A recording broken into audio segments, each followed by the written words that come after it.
Welcome to episode 100 of United and Everything Football. Okay, guys, thank you so much and welcome to our YouTube channel. This is Manchester United and Everything Football. This is the first episode. So the second episode 4, episode 11. I saw a post. Yeah, I mean, that you had earlier. I really like where the return fixture is, and I swear we're live. That day. I'm supposed to be only swearing on the show. The problem is that people are frustrated. Fans are frustrated. This is not the United we know. This is not what we... Look, I miss the United of yore. I want that Manchester United back. And I don't think we are going to get it back anytime soon. Considering the players we are buying, considering what the players are doing, and Ten Hag. Ten Hag is a Pep Guardiola from Black Friday. Ouch.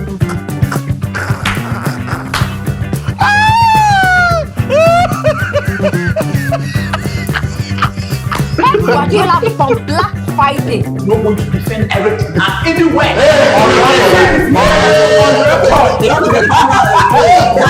I'm saying it. I'm not defending. I'm not going to defend everything anywhere. Even if he has injury worries. No, I'm not going to defend him.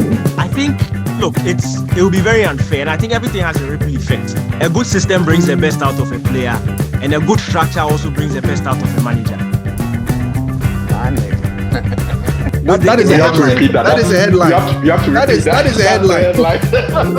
Kwame, what is a coconut without the water? What? Bro, what are you talking about, man? Is coconut a coconut without the water that is in it? You can never talk about coconut without talking about the water that is in the coconut. Okay. So if... Where are you driving at? I'm driving at the case that you... They were here. Then he's played that game in 45 minutes. You take him off. At 2-2, me I have a problem for resting. But you can't be thinking of the next game. When there's a game to be won. At 2-2, you are taking your best attacker off.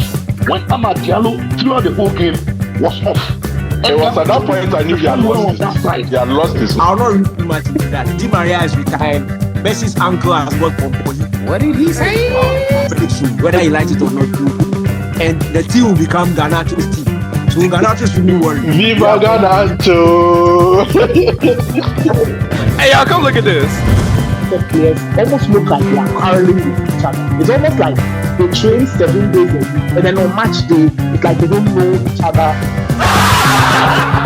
They act like they act like they're these kids from around Manchester and say they go and play a game. Because I find okay, you don't go back. If you do, let us start from the competition. If it does anything more, that's rebel leader.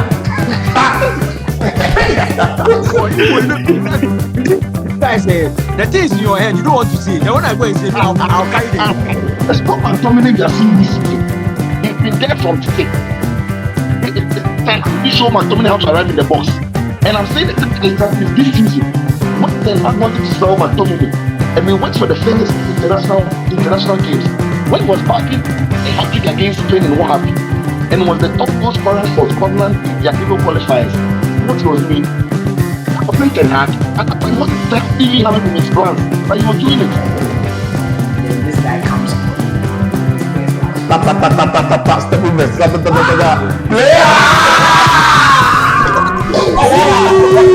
Thank you very much for joining. I hope you enjoyed the clip of everything that has happened. Kwame, it was a very interesting one. I mean, they had all the guys. I mean, everybody was in there. Charlie. A journey. It's a journey. It's been a journey. What really went through your mind? I mean, how did this whole thing start? It started like a casual conversation. And see, honestly, if you told me we would be where we are now from the very first day that you called me that we should just, Kwame, let's just record. That was just it rings in my head. Kwame, let's just record. I was like, let's just what? So he's like, let's just record. Let's just start record. the podcast. I was like, if you told me we will be here now, I would have slapped you on that, bitten your hand off. It's been an incredible journey with you, Kwame. And yeah, it's been fantastic. You know what? For people who don't know, when we started, we had nobody. We had just our video editor who we had our first conversation. We didn't even have a graphic designer. And from nowhere, this graphic designer pops up, a very amazing gentleman. So the graphic designer, the videographer, and we came together and then we decided. And from nowhere, the graphic designer started designing things for us. I'm like, Kwame, we were looking for one, but from nowhere, one person has appeared and he's doing everything for us. Here we are, episode 100. We've produced over 180 videos, you can imagine, on this channel. And thank you so much for being a part of it. And thank you for subscribing, for liking, for your comments, for your encouragement, for your advice, for everything that you've told us. And to our guests, thank you so much for being a part of it. You saw the highlights, amazing, the kind of things that they've shared with us on this episode or on this They've podcast. been fantastic. They've been amazing, amazing. So Kwame, we are doing something special. What are we doing? What are we doing for our viewers and our listeners on this episode 100? So we did promise some weeks ago. You did promise. Yes, I did. I kind of backed your promise. You did promise that on episode 100, we are going to give something special to one of our subscribers. And there's none better than one particular subscriber who has been with us from the very beginning. Yep. He's had the most comments. He's had the most likes. He follows us on all our platforms, on Twitter, on Instagram, on X. He comments even on our personal accounts. He is everywhere. And when we started with the videos, you guys should send us our videos, your videos by email. He almost always does that. He is Nana Kwame Gaze. He's an exceptional. And we promised him a United kit. And we're going to do just that. We want you guys to see the kit we'll be giving him. It's a classic 1999 away kit in white, retro kit. We're doing a retro kit for him. And yeah, he deserves it more than anyone. And we promise you guys that we'll be doing more of these giveaways as we go bigger. Keep on recommending our podcast to people. Ask people to keep on subscribing. The bigger we are, the greater things we can do. Thank you very much for joining us. And just stay with us. Stick with us. Let's stick with us. So let's listen to Nana Kwame Gaze and what he had to say after we called him up to tell him that he's the one who has won this. Good day, United and everything football. Kwame and Kwame, this is your guy, Adjian Kwame. So soon, we are on our 100th episode. It was just like yesterday when we started from episode 1. Ahead of the pod on Twitter, that is X, and I followed it. And it has been an amazing journey since last year. It has been a wonderful podcast about knowing about the ins and outs of Manchester United, which I'm very pleased to be a part of. To be part of those that started viewing this podcast, and I'm very, very happy for how far we've come. And I hope and pray that the next 100 episodes will be better and it will bring more glory to Manchester United. That anytime we visit the port, it will be happiness and it will be joy. That Amorim ball will bring glory back to Manchester United. I really appreciate the gift and I'm really happy. And thank you very much. And I hope that the port will grow and become one of the best port that we have here in Ghana and in the world. Glory, glory, Man United. Manchester United will be great again. Thank you very much. See you. So that's Nana Kwame Gaze there. All right. Amazing, Charlie. What an amazing guy.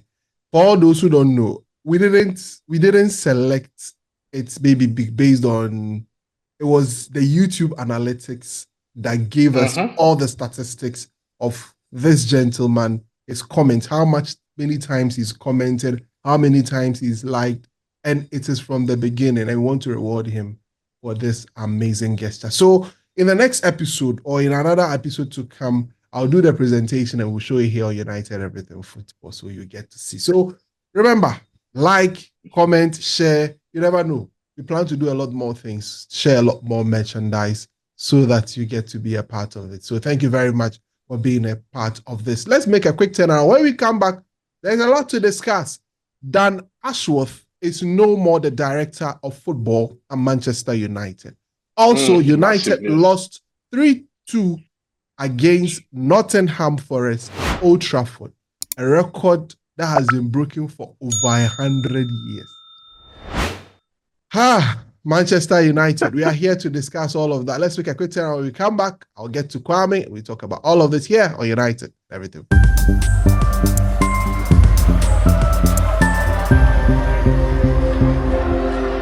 Thank you very much. Remember, you know what to do. Pause the video. Give me 100 likes or more. Just give it to me. Just tap on the like button. Tap on the like button. And remember to leave a comment. Let's hear from you. It's very, very important. Kwame, before all the issues happened and everything, something happened. We were there this morning. If you are Ghanaian, you are probably following the Ghanaian elections and all the issues and the chaos and everything. Then, boom, from nowhere, the message comes. Dan Ashworth will be leaving. Only bomb, yeah? Oh, bomb. Dan Ashworth will be leaving his role as director of football or sporting director of Manchester United by mutual consent. We would like to thank him. We would like to thank Dan for his work and support during a transitional period for the club, and we wish him well for the future. From nowhere. No one thought of it. No rumor at all. Dan Ashworth, no more, the sporting director of Manchester United. Kwame, what do you make of this? When the news came, what went through your mind? For me, it was one of a shocker. I'll just say to myself, when it rains, it pours. We hadn't even gotten over the defeats we suffered yesterday, and then this happens. I was like, where is this coming from? Where is this coming from? Because there has been no signs. Then a friend of mine, David Osei-Berima, he's an old-time classmate of mine from Ridge International School, Takrade. He texted, you know what, not everything is smooth as we may have imagined. There was a lot of uncertainty happening in the background. And I said to myself, absolutely, like we had no signs that behind all the smiles that we see from Ashworth and Barada and Wilcox and everybody, especially when they are presenting new managers and players, there was a lot of chaos going on in the background. It wasn't just chaos on the pitch. It's been chaos in the background, and it was just stunning, Kwame. What really happened? What really happened? I mean, we've been reading a few things. Let's try and then maybe share a penny of our thoughts or what's happened. What really happened? So putting together all the rumors and all the fact checks and all the briefings that has been going on over the past 12 to, let's say, 24 hours, it seems to suggest that our owner, Sir Jim Ratcliffe, has pulled the plug in on Ashworth, this man that he went to war with Newcastle United for. And one would have thought that with the background of Brighton and Hove Albion, Newcastle and England, he would be here for the long haul. We saw him as the one who puts everything together, more like the supervisor, like the one who is supposed to connect all the dots. David Ornstein calls him the club builder. The club builder is no more. And our new owner has been disqualified 4 months ever since he appointed him. And these are the reasons that we've come to learn are the reasons why he's kicked them out. First of all, he wasn't happy with the fact that he did not sack Erik ten Hag. Because from all the rumors that we had over the summer, an audit had been done by Jason Wilcox, whom he did get from Southampton early. Mind you, Jason Wilcox himself was a sporting director at Southampton. People should know that. Yeah.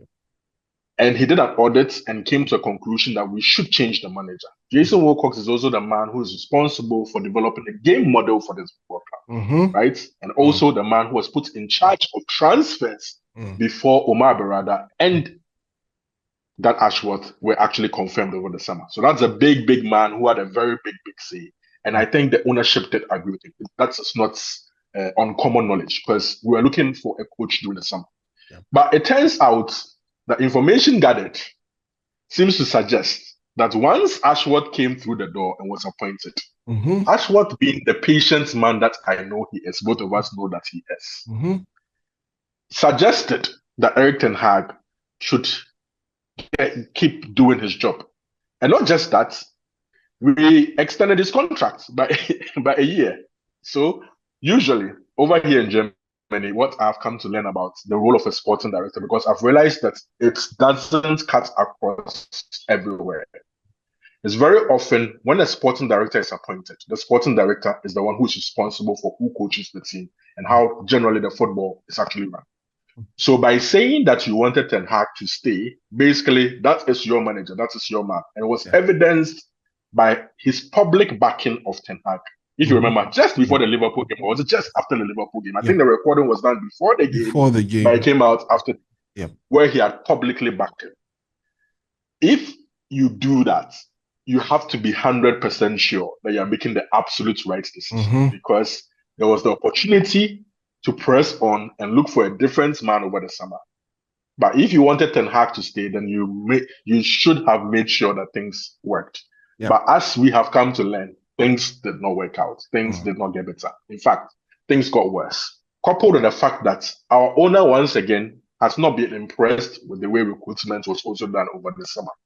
It makes you wonder which input went into the recruitment, because at a stage, we did know that, like I said before, Wilcox was the one who was in charge, but he did not complete that summer because a sporting director had come through the door and may have signed off certain deals, because once certain deals were announced, it was the sporting director who actually announced that. We've come to learn that they used a lot of data and a lot of analytics that he may have used before at Newcastle and Brighton to confirm these signs. But owner has not been impressed. And we've seen why he's not been impressed. Some of the players have been mixed and missed. We don't want to single out names, but it is clear to see that not all the signings may be here in the long term. So the manager that you appointed, you made us extend the don't work. Recruitment wasn't spot on. There was an opportunity to sack him. Remember the first international transfer window? There was an opportunity to let go of Ten Hag. But we said on this spot that although we feel that is the right decision to make, we also know that it's unlikely that United will make that particular, in that time, we said it was a hasty decision because of the man in charge who was our sports director in Dan Ashworth, a very patient man who wanted to see more, wanted to take more stock. That decision turned out also to be a bad decision, because a couple of weeks later, right after the West Ham game, we're thinking it will have to get to the next international break. It did not even get anywhere close. Meetings were held in that international break to pull the plug on Ten Hag. The plug wasn't pulled. And in 2 weeks' time, we're paying a hefty compensation to sack Ten Hag, another hefty fee to bring in another manager. That is just a waste of time, a waste of money, a waste of resources. And that is not even the final nail in the coffin. This is the final nail in the coffin. We've also come to learn that once the decision was made to sack Erik Ten Hag, the choice of his replacement was very interesting. Rumors suggest, I did not want to believe it then, back in the day, but those rumors never ever went away. But today, it seems to have been confirmed and affirmed by different sources that he wanted Gareth Southgate or Graham Potter to be the new Manchester United manager.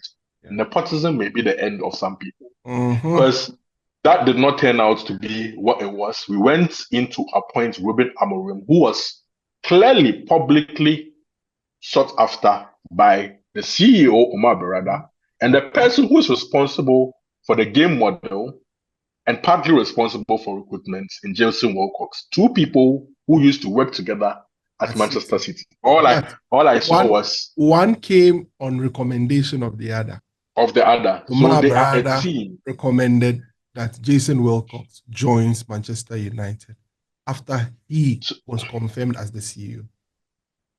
So it turns out that somebody who was responsible for actually appointing a new manager has been undermined and overruled, and a new manager has been appointed, of which he may not have consented to. He wanted an Englishman in. United went and appointed a Portuguese man from the Portuguese league. I am sure that at that stage, he may have questioned his role.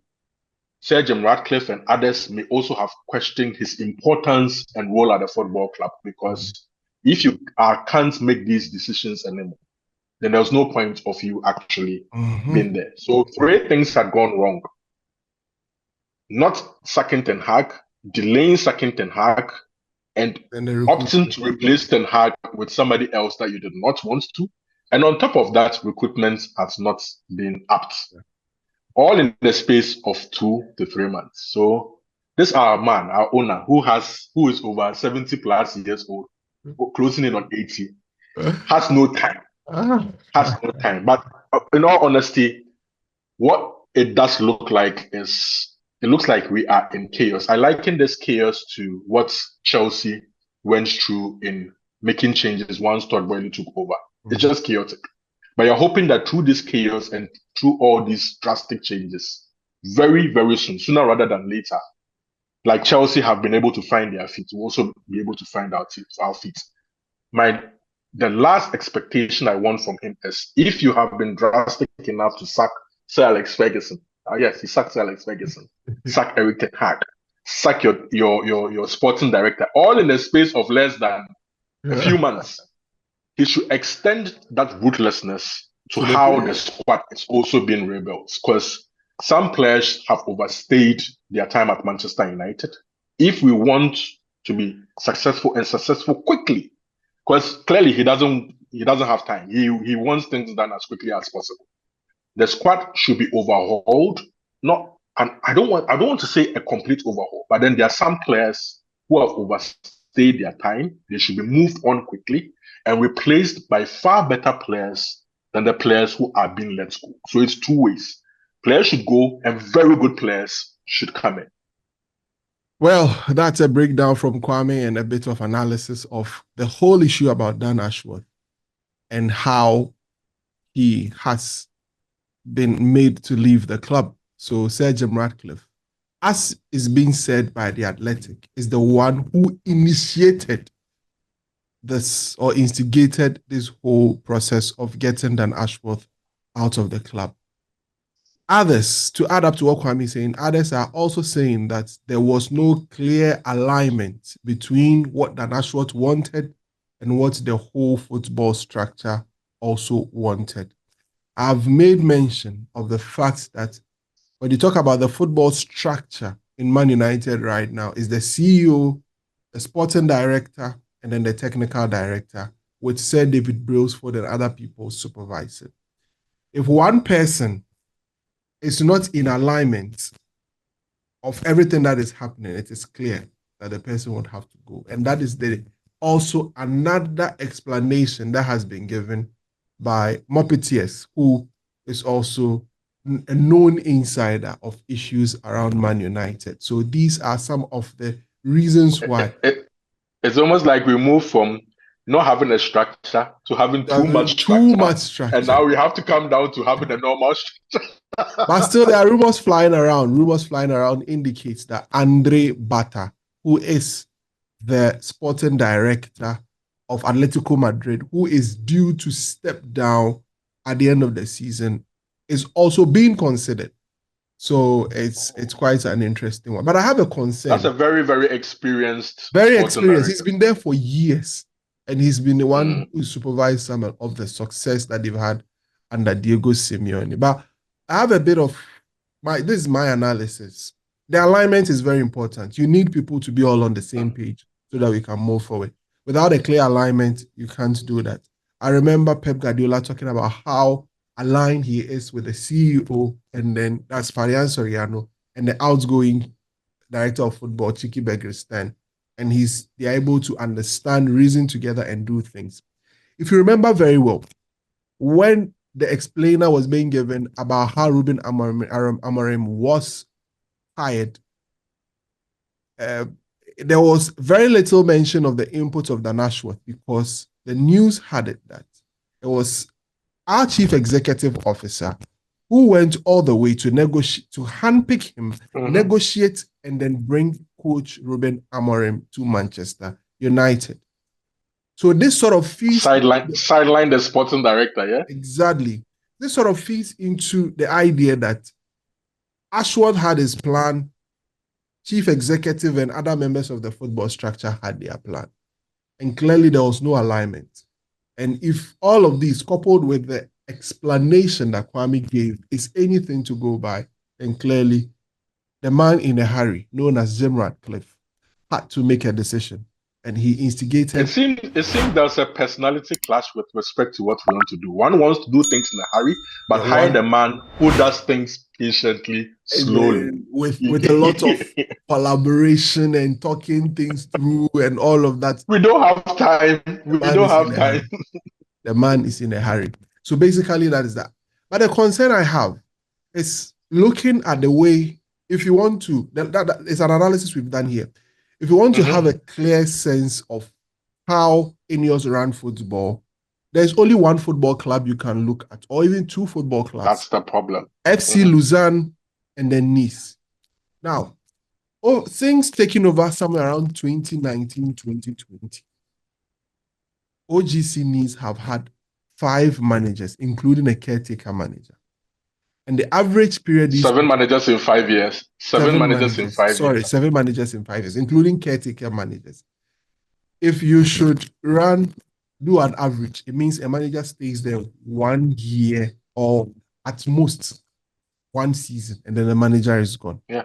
You look at the list of no manager has lasted 2 seasons. 2 seasons. All right. Take note of it. So that is my concern. So the question I'm asking myself is, Ruben Amorim, and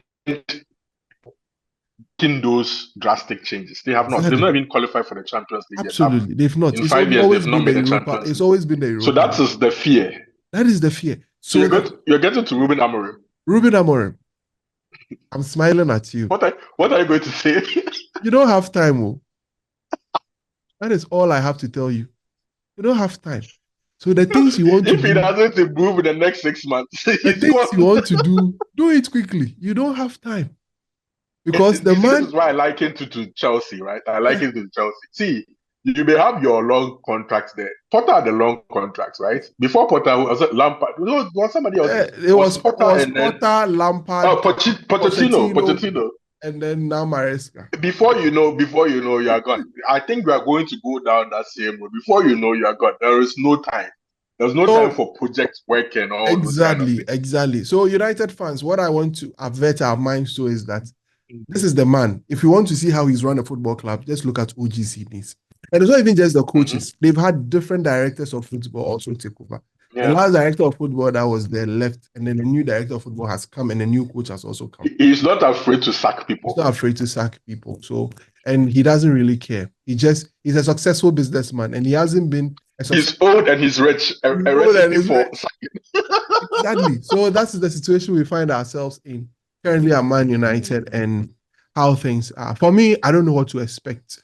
Honestly, I don't know. Maybe what I should expect is the years. Don't put. We are going into the territory of the unknown. Let's just go with the tide and let's see how things are, because Sir Jim Ratcliffe has proven to be one very predictably unpredictable. We don't know what to do. We don't know what to expect. So how do you think some of these players in the dressing room are feeling right now? Well, they should know that this is a man who can. They'll be shitting in their pants. Honestly, they'll be shitting in their pants. Instigate their movement out of the club. In the next 6 months, I think we are going to see signs of it even from January. No, we don't even have to wait the summer. From January, we'll see signs. I am sure, maybe in the mind of the owner, he had wanted some players gone. And they didn't let go of them in the summer. He had wanted some players gone. And perhaps he watched. There is this funny article I once read in the Daily Mail, where the owner is known to have criticized the way Bruno Fernandes plays for Manchester United. And he was given a contract extension by Dan Ashworth, right? It's just a theory. It's just a theory. Anyway. What I know is, Kwame, this playing body, a lot of them are in trouble. Yeah. A lot of them are in trouble. I pray so. Let's dovetail into the game that we played yesterday. Quickly, we don't have time. We just have some few minutes to go. We lost by 3-2. Ruben Amorim conceding set pieces, conceding funny goals. Something that has been characteristic of the Man United team that we've got to know. That some goals we concede, opponents don't suffer. They don't suffer to score us. They feel so relaxed, and we just give it away cleanly to these opponents to score us. But Kwame, what did you make of the game? Quickly. You would have thought we would have learned something from that corner kick battering that we had against the Arsenal. And in 2 minutes, we conceded from a corner kick against Nottingham Forest. We started with the back three that many people perceive should be our starting back three of Euro, Matthias de Ligt, and Lisandro Martinez. And unfortunately, they did not cover themselves in glory. You see, that's the thing. I feel like we feel like we're going some steps forward. Yeah. Then we take 2 steps back. That back three was in shambles yesterday. Lisandro Martinez, I don't know why he wasn't jumping for that header against Milinkovic. It was just pathetic. And a free goal. We fight our way back. We level up the game through Rasmus Højlund. And I thought we were going to kick on from there. But then we did not get a second goal. We're going to halftime. And right, the first 15 minutes of the second half, I said to you in a private chat that we have to get a second goal and a third goal here. We didn't get a second and third goal in those 15 minutes. Nottingham Forest got the second, the third goal there. And they were absolute gifts, especially the second goal. We've been praising Andre Onana for how well he has been, how good he has been for us this season. Yesterday was a terrible time to remind us of how terrible you can be as a player sometimes. But before then, who gave away the ball for that to happen? Bruno Fernandes. Yesterday, I was just sick and tired of Bruno. I was like, what are you doing? And unfortunately, when he makes errors like that, he doesn't then go on well to play so well. He becomes very, very erratic, trying to make a He gives the ball away in a very dangerous area and a shot right down the middle of goal. I don't know what Andre Onana was doing. Sometimes I just don't understand. I don't know what he was doing. But that first 15 minutes after the second half was shocking. We're all over the place. We have even considered more than that. And then across the back, the far post, Wood had a looping header across the face of goal. Lisandro Martinez. Yesterday was one of the worst games I've seen Lisandro Martinez play. How he allows that ball to just go over him and into the net, I just don't know. And we're chasing the game. Bruno Fernandes manages to pull one back through Ahmad. And after that, the coach makes some substitutions that I think completely puts us off, because right after those subs, we lost structure, we lost the ability to play, we lost the ability to create. By taking off Bruno Fernandes and Manuel Ugarte and bringing on Mason Mount and Joshua Zexi into the middle of it was just all over. It was just chaos. The second half was just complete chaos. It was just chaos. And we were chasing the game and we couldn't even hit them. We had a couple of half chances, but the game just kept peppering away and we knew we were going to lose. It was so disappointing how we managed to lose that game in the fashion that we did. But also a stark reminder that there was a lot of work to do. If Ruben Amorim was smiling before, I've told you, this job can disgrace you. See the way it's disgraced Ashworth. Ashworth came with all the reputation in the world. Ruben Amorim came with all the reputation in the world. Right after the game, he was given a press conference saying that he did start poorly again with Sporting, but was able to recover. This is not Sporting. The beast that is Manchester United has broken many a man. And if you are not careful, it will disgrace you in similar fashion. But like he has seen that the man who often sits next door to him at Carrington is not going to be there on Monday. He should set up. He should set up. He should. These players, the last thing he should do in this world is start to trust these players to think that, oh, everybody can do a job for him. As soon as possible, he should figure out what his best 11 is. Play a more consistent team and try and churn out results. Else, like you said previously, in 6 months, I wouldn't be surprised if this man decides to sack him and all the small boy coaching staff that are just sack all of them and pay you off. He's a rich man. He's not afraid to sack people. He's been sacking people his whole life. He wouldn't be the first and last coach that he sacked. So he has to set up. Two defeats back to back in the Premier League. It's not good enough. I don't expect us to make a top 4 spot. We've already had that discussion. But what I do expect is an upturn in results and performances, especially in Europe, because that is the next game coming up. We cannot take the Europa League for granted because it is our means to Champions League football this season. And it's also our means to winning a trophy this season, because in the domestic cup competitions, I'm not that optimistic. Well, honeymoon is over. Honeymoon is over. Honeymoon is over for everyone. Honeymoon is over for everyone. He just has to get results. It's funny. He has a 2.5 years contract. It's not a long contract. It's just more like it's even easier to sack you on a shorter contract. easier to sack. Right now, the word on my lips is sack, because this man is dangerous. Because every now, I'm sure Ruben Amorim was like, I didn't expect that. How he had just gone into an interview with Gary Neville and talked about how he's aligning with Ashworth and everybody, and Monday you'll be there. Ashworth is gone. One day you'll be there and Jason Wilcox will be gone. One day you'll be there and then Umar Brada is also sacked. This man can even sack his CEO, you know. He said, in fact, the report says that he's angry with David Brailsford. That's also another report. He's angry with David Brailsford. Things to go out. I think he holds people to very high standards. He's a very successful. People don't know. He's a very, very successful. He's arguably the British richest man now. Successful. He's British richest man. There was one thing that he said about Ineos in one of his very, very, very early interviews. You see, I've always been saying to you that sometimes we don't have to overthink what he says. Just take what he's saying for plain. It's plain. He's plain. He's too old to go around dancing around words and trying to... No parables. He said that at Ineos, we are used to giving people one chance. Yeah. But after you fail after that one opportunity, we often don't give second chances. And so it seems that with his jobs, you are given one chance to show what you are made of. But once you make that first mistake, the second mistake, you are gone. It doesn't matter even if it results in success. You'll be gone. So I'm praying that these players have had their first and last chance under him. He should order people to make drastic changes to the playing body because you've changed everything. The only people left is the actual people who play football on the football pitch.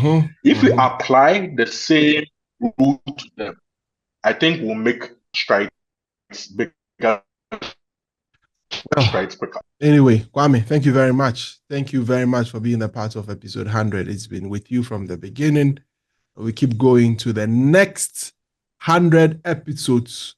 You never know what would happen. We pray and hope for the best. And thank you for subscribing. Continue to subscribe. Share it with your United friends who've not subscribed to the channel yet. Remember to like. Just one more thing before we close. One more thing. We have to mention it. Kathy Phipps died over the last few days.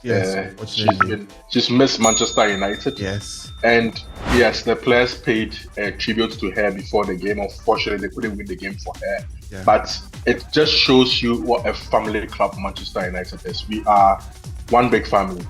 She's seen it all since 1968. Yes. A receptionist at the club, she was more than a receptionist. It was a mother and a friend to a lot of people. Yeah. But it shows you that through the good and bad times, you're supposed to stick together just like family.